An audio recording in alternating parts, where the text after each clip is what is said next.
listening to everybody. And then I put offers on homes, but I'd bring them along to the home inspections or what have you. And they're like, no, don't do it. It's a bad deal. It's a this, it's a that. The tenants will never pay you, you know. And so I was always listening to them. But as time went on, I realized, hey, they don't own rental properties themselves. They've always either owned one home themselves or they own 0 homes. And I'm listening to them. And I kept seeing the prices go up and up, you know, homes that used to be 120 were now 230, were now 280, etc. So I was getting frustrated, and instead I was buying vehicles. So I'm like, I'm losing money in vehicles. So I'm like, even if the tenants don't pay me, I'm not getting any more ahead with vehicles. So I just started to say, I don't care about everybody else. And I didn't tell anybody I was buying them. And then I just started to buy them.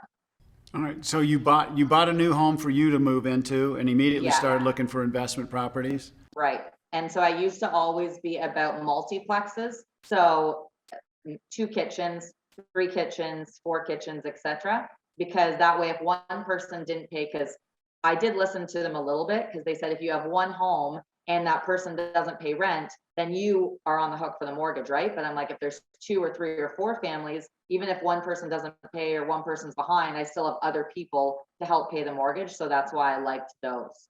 So that's what I would do. So what was the first one you bought? The first one I bought was a duplex, and it was a 2-bedroom apartment downstairs and a 3-bedroom apartment upstairs. And yeah, I would buy single family homes only if I could make them into multifamily homes. So if I could divide the basement, if it had a walkout basement, if the stairs, if I could like add an extra door to make a basement apartment, or there was a second level, I could put a third, you know what I mean? Those, I would never buy one with only one kitchen if it could only stay as one kitchen, because that didn't, you know, appeal to me. So from the start, you weren't afraid to get in and really do some serious construction, right? We're not talking about painting and dolling it up. No. Well, they weren't like huge. Like now I'll build like a 4,500 square foot home from scratch. I don't physically, you know, use the hammer, but I mean, I plan everything and I buy all the kitchens and I design it all, etc. So they were smaller in that sense, but I was still always doing things because I don't like things that are ugly. So I love to renovate the kitchens. I love to renovate the bathrooms. I love to add extra big, huge natural light windows instead of, you know, dinky little windows. So it just depends which way you look at it. It's not at all compared to like big homes that I do now, but I was still doing some stuff to them. Yeah. Well, you said in the beginning it was trial and error. So now you're starting to move into buying properties, renovating them. Did you start getting an education, or you just trusted your instincts and trial and error? It's all just been like hundreds of rentals, then thousands of rentals and tenants, and learning all the issues of tenants, like not to become friends with my tenants because that screwed me over many times, right? And even something as silly as having curtains, because to be honest, I'm not really one about permits.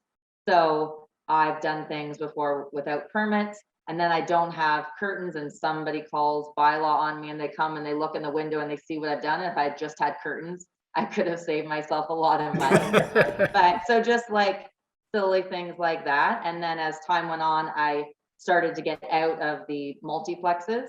So they served their purpose for me. But as time went on, I realized the tenants had way more of a right than I did. And I could take them to court, and you could, like one person, for example, last time I was at court, the person said, oh, I have proof. It was the tenant. They said, oh, I have proof that there's mold in the house. There's this, that, the other. It wasn't my property. It was somebody else's. And the judge said, okay, let me see it. And he goes, oh, it flew out the window while I was driving here. And thinking that the judge would be like, yeah, okay, whatever. But they said, okay, we'll reschedule for 4 months and bring the paper next time, and guarantee that tenant's not going to pay during those 4 months, right? So I just got frustrated with tenants and so forth. So I switched over to short-term rentals. So that's just what happened. Like I didn't start with short-term rentals. I started with multiplexes, and yeah.